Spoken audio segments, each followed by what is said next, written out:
Bienvenidos a Junta Médica, el programa de medicina semanal de Infobae, donde ustedes tienen acceso directo con los profesionales. Dentro de la próxima media hora, ustedes podrán enviarles sus preguntas, que en vivo ellos las van a responder. Hoy vamos a hablar de cómo influye la crisis económica de un país en el estado de ánimo de sus habitantes. Problemas de dinero, desempleo, subempleo. A veces pueden provocar hasta divorcios incluso. Para eso hoy tenemos a tres especialistas. Desde México tenemos a Alejandro Nagy, él es psicoanalista. Bienvenido, Alejandro. Muchas gracias, les mando muchos saludos a todos. Desde Paraguay tenemos al doctor Harry Campos Cervera, también es psicoanalista y médico. Sí, buenas tardes, ¿qué tal? ¿Cómo estás? Buenas tardes. Y desde Argentina tenemos a la licenciada Adriana Burayev, que ella también es psicoanalista. Hola, buenas tardes. Muy buenas tardes. Bueno, ante todo, Adriana, empezaríamos con vos. ¿Es verdad esto de que la crisis económica de un país puede influir en el estado de ánimo de sus habitantes o no tendría por qué repercutir en su vida diaria? Yo creo que absolutamente es verdadero. La crisis económica y las consecuencias de ellas ya comienzan a nivel de globalización a convertirse en una patología propia que obliga a reflexionar, dado que en España se han triplicado las consultas psicológicas. Los síntomas son variados y son frecuentes. Diríamos que los principales, por orden de importancia, son el insomnio, la falta de concentración, la irritabilidad. Claro está que además el desempleo implica la obligación y la preocupación de pagar una hipoteca que no se puede pagar y ello incrementa el malestar en la pareja, se puede agravar por violencia física, por secuestro e incluso por suicidio. Doctor Harry, quisiera saber qué le parece que ocurre en su país. Está en Paraguay. Paraguay tampoco está bien económicamente como tal cual ocurre en Argentina, hay problemas económicos y demás. ¿Qué le parece a usted? ¿Cómo ve a la gente de su país con este tema? ¿Cómo lo maneja? No, en Paraguay en realidad no hay una crisis económica en este momento. Paraguay el año pasado creció el 11% y la expectativa de crecimiento este año fue del 13%. Es un país que lo que tiene es una asimetría importante en cuanto a los diferentes estratos sociales, pero la tasa de ingreso per cápita es muy alta, hay mucha cantidad de empleo. Es decir, yo puedo plantear la diferencia porque a mí me toca trabajar en Argentina y Paraguay, y noto justamente en los ciudadanos de un país una situación de esperanzas, y acá los efectos de la crisis económica, que yo creo que son, como decía la colega, devastadoras. Es decir, nosotros tenemos que entender por salud un estado de bienestar biopsicosocial y económico, y la variable económica repercute en todos los factores. Primero, porque genera este estado de estrés, que no es otra cosa que un estado de amenaza, y con esto la ansiedad que lleva al insomnio, si se hace crónica lleva al estado depresivos, hay una mala alimentación, esto trae trastornos metabólicos, la gente está desganada, se mueve menos, entonces el moverse menos también trae patologías. Es decir, el estado económico influye no solamente en la salud mental, sino en todos los aspectos de la salud de un individuo. Y básicamente va generando también trastornos luego en los sociales, porque las parejas empiezan a tener conflictos, los hijos empiezan a faltar al colegio, tienen dificultades, en fin, se va creando como una gota de aceite que se va expandiendo cada vez más. Y yo creo que el aspecto económico es fundamental en la salud. Alejandro, estás en México, ¿qué te parece que ocurre en tu país? Bueno, estoy muy de acuerdo con los dos puntos de vista que recientemente escuchamos, y me gustaría también agregar que las condiciones en mi país, hay que agregarle también la inseguridad que es también una consecuencia de la situación económica que estamos viviendo. Los mexicanos, digamos, los estratos más pobres, la única manera que tienen para escapar de su situación económica son muy sencillas. Se vuelven futbolistas o simplemente desean serlo. Boxeadores, ¿verdad? O se van a los Estados Unidos. Entonces siempre hay una añoranza de vivir en otro lugar distinto al que te encuentras. Y todo eso es consecuencia de estas condiciones económicas que estamos viviendo. Tenemos un éxodo masivo que se está hacia los Estados Unidos en busca de mejores condiciones de vida, no nada más económicas, sino sentirte bien, un bienestar. Me parece, y me gustaría retomar algo que ya mencionaba Freud en 1930, cuando hablaba del malestar en la cultura, que sufrimos por tres condiciones generales, y creo que aplica en todos los países. Una, ante la naturaleza. Hay países que recibimos los impactos de la naturaleza con más intensidad que otros. En México nos toca vivir temblores y nos toca vivir también huracanes. ¿Verdad? Y eso, bueno, nos hace pensar siempre en buscar lugares más cómodos y alejados de las costas. Otra condición, y esa es una condición humana, siempre queremos escapar de la naturaleza, escapar de la vejez. Actualmente en México no tenemos un buen sistema para poder atender a las personas de la tercera edad, y eso tiene a la mayoría de las personas asustadas. Muchas llegan a análisis tratando de resolver ese problema, de mejorar sus condiciones de vida, sus relaciones sociales, en búsqueda de una tercera edad felices. Y Estados Unidos promete hacer eso. ¿Sí? La tercera condición por la que sufrimos es por las relaciones sociales que escapan a nuestra condición humana. Y nuevamente, eso depende mucho de la situación económica de un país. Si yo no me siento seguro, si el país no me provee de la economía y si el país no nos ayuda para poder transitar en un ambiente en donde haya seguridad, siempre voy a añorar un estado de tranquilidad en otro lugar. Y eso es lo que pasa en México DF. Adriana, Alejandro hablaba del tema de la inseguridad en Argentina, en nuestro país. Este es un tema que realmente nos preocupa. ¿Cómo afecta este tema en el estado de ánimo de las personas? El tema de salir de su casa y no saber si uno va a llegar bien a su trabajo.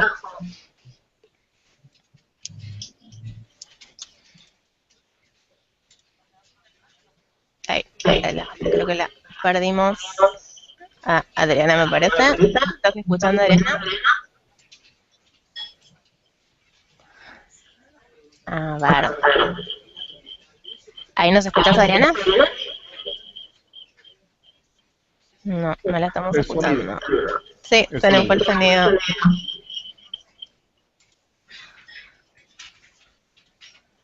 A ver.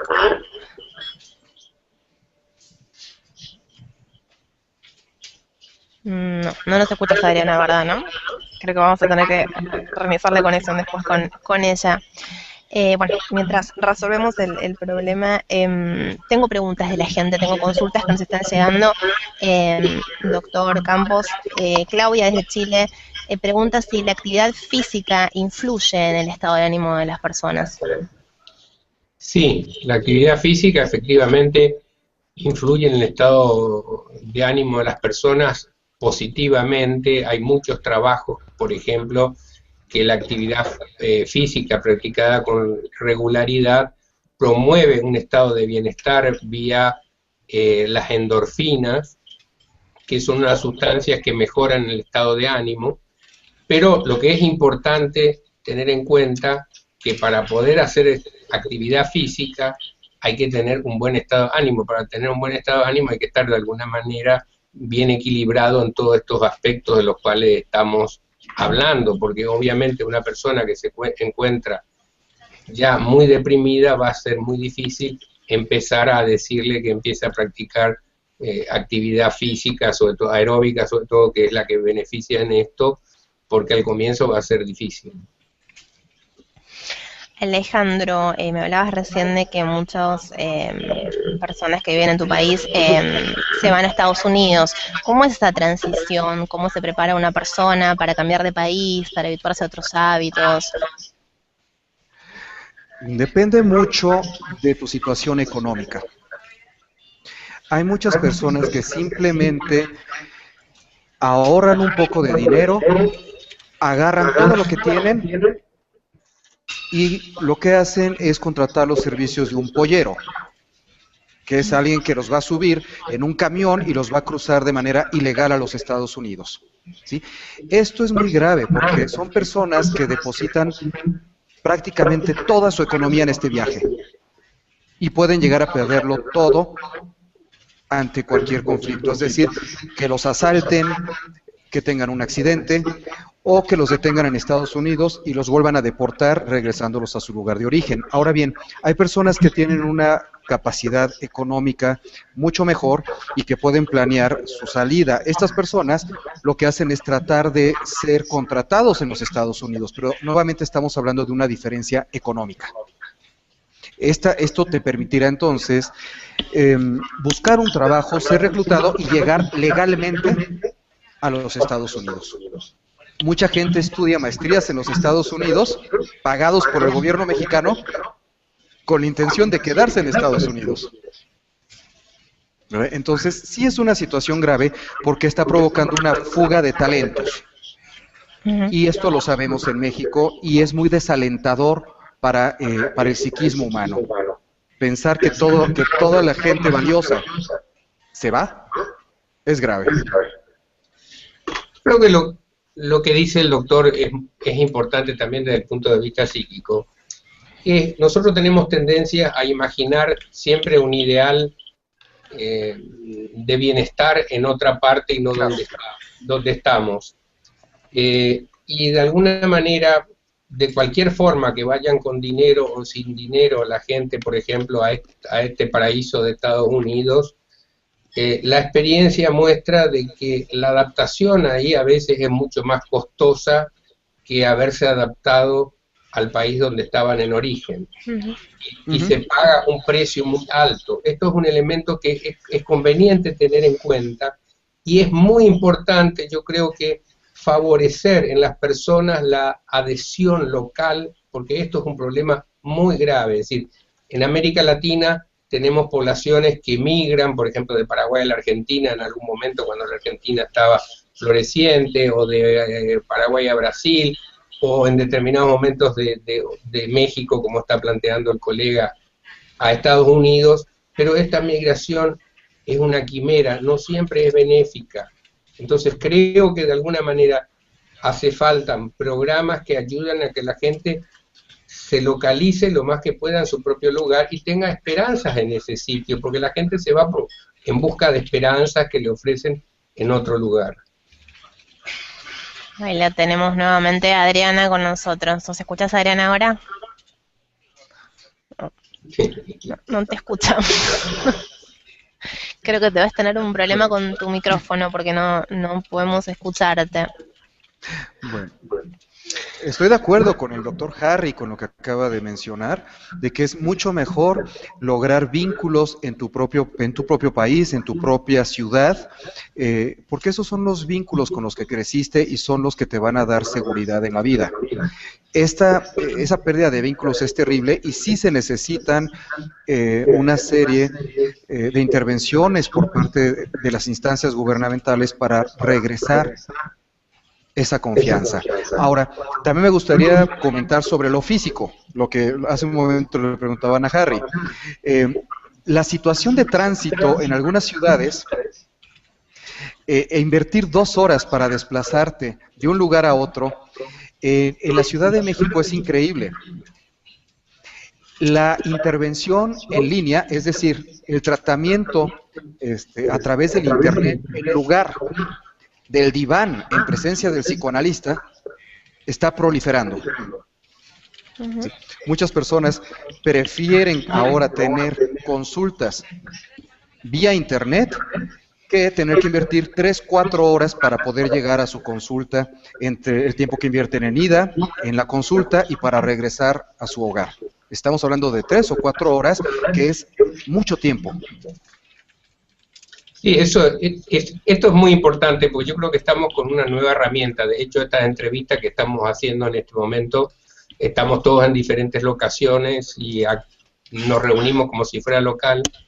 Yo igual que el colega, hace muchos años que atiendo pacientes vía Skype de diferentes lugares del mundo, pacientes que en algún momento atendí físicamente y por alguna razón tuvieron que emigrar o irse, y creo que también se viene dando la posibilidad de hacer esa sesión en la ciudad, uno, no solamente por el tiempo que se pierde en el transporte, sino también por las condiciones de seguridad que hablaba también el colega, es decir, cuando uno puede estar en su casa en un ámbito determinado, obviamente que está más confortable, más seguro, y tenemos que de alguna manera empezar a perder los prejuicios y utilizar estas herramientas nuevas para darles aplicaciones que sean verdaderamente útiles, como estaba comentando que están haciendo en México. Ahora, les quiero consultar, una persona que no consigue trabajo, que está desempleada desde hace mucho tiempo, acá tenemos un caso de una persona que dice que hace meses que está buscando trabajo, que padece insomnio, que se siente deprimido y que tiene un gran desgano. ¿Cómo puede hacer esta persona para tener su autoestima un poco más alta, para tener ganas, para tener iniciativa de todos los días salir a buscar algo y volver con las manos vacías? Bueno, es una pregunta difícil de contestar porque uno de los medios para poder alcanzar el bienestar emocional es el trabajo.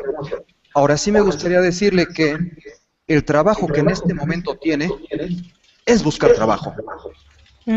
Es a lo que tiene que dedicarse.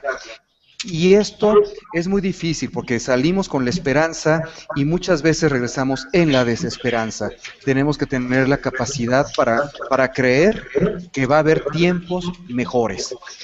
Estamos en una época en la que tenemos que echar mano de nuestros vínculos, entonces yo le aconsejo que su red social, ya sea de personas que conoce o personas en internet, la active.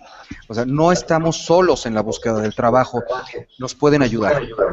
¿Sí? Decirle que busque un proceso terapéutico, bueno, eso sin lugar a dudas lo va a ayudar.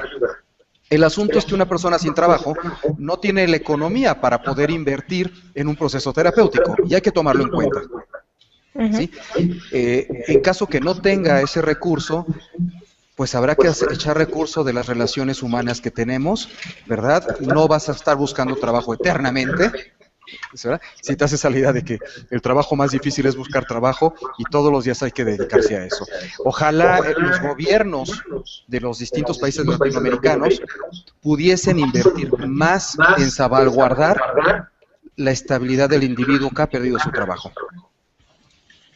Diana, es importante también el trabajo grupal, las personas sin trabajo. A veces hay grupos de autoayuda que están fomentando por ONG, porque la búsqueda de trabajo tiene varios aspectos. El primero, el haber perdido el trabajo, es como una situación de disminución de la autoestima, produce en cierto sentido un sentimiento de culpa, porque uno se siente responsable, piensa que lo echaron por alguna falencia personal. Esta situación de desvalorización hace que a la hora de pedir trabajo, la persona se venda mal, porque pedir trabajo es venderse de alguna manera, vender la propia persona para ofrecer a una fuente de trabajo.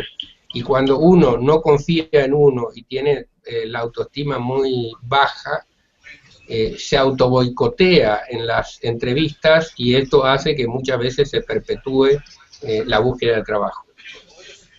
Hola Sole, ¿me escuchan? Ahora sí te escuchamos, Ariana. Bueno, bienvenida de vuelta. Sí, no sé qué pasó. Gracias. Uno de los impactos que padece el desempleado es lo que se ha dado en llamar el síndrome de invisibilidad. O sea, la persona siente que no la ven, que no la miran, que no existe. Y tal como dice Harry, la autoestima cae, experimenta una baja considerable al sentir que el mundo continúa a su ritmo febril y él, el desempleado, está aislado, recluido o deambulando sin rumbo por las calles de su ciudad.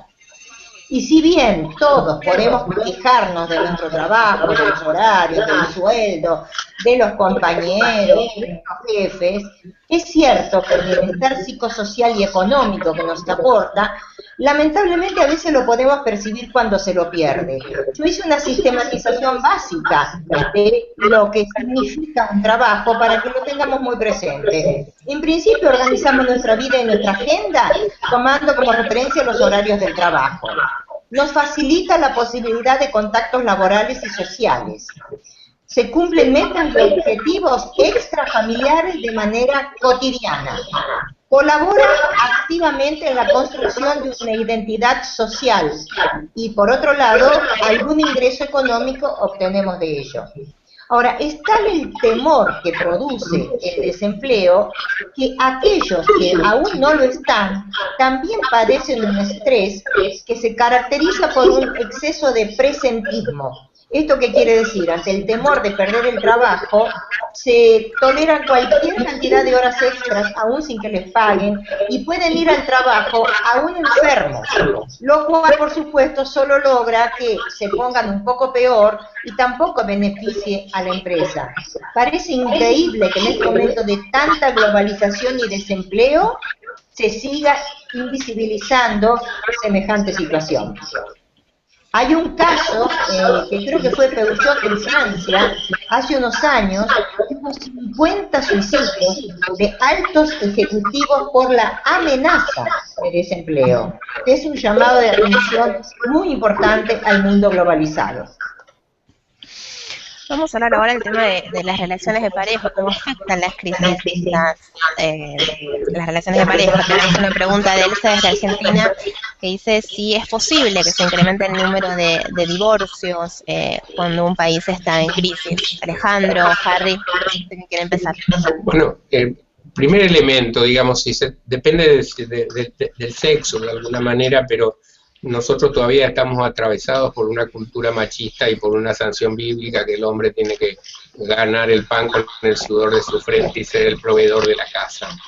Entonces, cuando un hombre no tiene trabajo, tiene una crisis económica, un aspecto que se resiente es su propia masculinidad, y esto a veces repercute muchas veces en su desempeño sexual, o tiene dificultades en las erecciones y ese tipo de cosas que van minando de alguna manera su propia autoestima y la relación. También al estar él bajo la amenaza y bajo esta situación de desempleo, está, como decíamos, más tenso, más hostil, hay más peleas, la mujer le reclama más, y esto va generando una tensión creciente que muchas veces puede terminar en divorcio, pero si la pareja entiende que tienen que trabajar juntos para superar esta dificultad, también se puede salir fortalecido de esta situación. Alejandro, ¿qué te parece? Bueno, adicionalmente a esto, y tal como lo estaba mencionando el doctor Harry, efectivamente esta consigna de que el hombre tiene que trabajar y tiene que sudar para lograr la economía, es algo que no permite la inversión del vínculo adecuadamente. Muchas veces el hombre puede perder el trabajo y la mujer tiene una oportunidad laboral, ¿verdad? En países más desarrollados, esa situación es adaptativa. Es esperada, es natural que una mujer pueda trabajar y que el hombre pueda quedarse en casa criando a los niños. Sin embargo, nuestra realidad latinoamericana y específicamente la realidad mexicana no permite esa inversión, y nos encontramos de repente con parejas en donde el hombre o no está trabajando o perdió el trabajo y la mujer comienza a trabajar, y lo que llega a ocurrir es que en lugar de que esta pareja pueda acoplarse y adaptarse sanamente, ocurre una especie de empoderamiento negativo de la mujer, ¿verdad? Y entonces la mujer empoderada está en condición de divorciarse, y le resulta más fácil divorciarse bajo esa circunstancia, y el varón queda en la calle sin trabajo. Las leyes protegen a la mujer termina llevándose a los niños, y pues esto pareciera una tragedia a la condición masculina en los países latinoamericanos. Pero quería comentar esto porque lo he observado en muchas ocasiones, y bueno, no sé qué esté pasando en Argentina. Adriana, contanos qué pasa en Argentina, contanos qué pasa cuando un hombre queda desempleado y la mujer es la que se hace cargo de la casa. de los Mira, gastos de la casa. pueden pasar muchas cosas. Por cierto, la mujer puede tomar el modelo machista, porque a veces es difícil de desprenderse de ello, dada la pregnancia que tiene nuestra cultura, y entonces, digamos, tomar roles de poder y de autoritarismo en detrimento, digamos, de la pareja y de la salud, ¿no es cierto? Pero hay otro grupo de mujeres que pueden entender que la femineidad y que la masculinidad pasa por otras situaciones independientemente de la temporalidad laboral o no. Esos casos son de mejor pronóstico que estos casos de autoritarismo que va pasando el poder de un sexo o de un género al otro. También me metí en los foros de Grecia, de foros de psicólogos de Grecia y de España, y resulta ser que es tan importante la situación económica por el desempleo que cuando no llegan a divorciarse por razones económicas se incrementa muchísimo la violencia doméstica. Bueno, ha sido un placer haberlos tenido a los tres hoy. Realmente creo que ha sido de mucha utilidad este programa para la gente de ambos países, de los tres países realmente, y bueno, por supuesto para quien esté pasando un mal momento como consecuencia de la crisis que afecta a una buena parte de los países, por lo menos de la región. Gracias por habernos tenido el interés. Bueno, ha sido un gusto, Alejandro. Un placer. Un placer también. Chao, chao. Chao, Y chao, ustedes, chao, abrazos. a ustedes los esperamos el próximo miércoles en una nueva emisión de Junta Médica. Gracias por estar ahí. Chao, chao. Claro está que además el desempleo implica la obligación y la preocupación de pagar una hipoteca que no se puede pagar y ello incrementa el malestar en la pareja, se puede agravar por violencia física, por secuestro e incluso por suicidio. Doctor Harry, quisiera saber qué le parece que ocurre en su país. Está en Paraguay. Paraguay tampoco está bien económicamente como tal cual lo tenía Alejandro. Muchas gracias, les mando muchos saludos a todos. Desde Paraguay tenemos al doctor Harry Campos Cervera, también es psicoanalista y médico. Sí, buenas tardes, ¿qué tal? ¿Cómo estás? Buenas tardes. Y desde Argentina tenemos a la licenciada Adriana Gurayeb, que ella también es psicoanalista. Hola, buenas tardes. Muy buenas tardes. Bueno, ante todo, Adriana, empezaríamos con vos. ¿Es verdad esto de que la crisis económica de un país puede influir en el estado de ánimo de sus habitantes o no tendría por qué repercutir en su vida diaria? Yo creo que absolutamente es verdadero. La crisis económica y las consecuencias de ellas ya comienzan a nivel de globalización a convertirse en una patología propia que obliga a reflexionar, dado que en España se han triplicado las consultas psicológicas. Los síntomas son variados y son frecuentes. Diríamos que los principales, por orden de importancia, son el insomnio, la falta de concentración, la irritabilidad. Ocurre en Argentina, hay problemas económicos y demás. ¿Qué le parece a usted? ¿Cómo ve a la gente de su país con este tema? ¿Cómo lo maneja? No, en Paraguay en realidad no hay una crisis económica en este momento. Paraguay el año pasado creció el 11% y la expectativa de crecimiento este año fue del 13%. Es un país que lo que tiene es una asimetría importante en cuanto a los diferentes estratos sociales, pero la tasa de ingreso per cápita es muy alta. Bienvenidos a Junta Médica, el programa de medicina semanal de Infobae, donde ustedes tienen acceso directo con los profesionales. Dentro de la próxima media hora, ustedes podrán enviarles sus preguntas, que en vivo ellos les van a responder. Hoy vamos a hablar de cómo influye la crisis económica de un país en el estado de ánimo de sus habitantes. Problemas de dinero, desempleo, subempleo. A veces pueden provocar hasta divorcios incluso. Para eso hoy tenemos a tres especialistas. Desde México tenemos a Alejandro Nagy, él es psicoanalista. Bienvenido.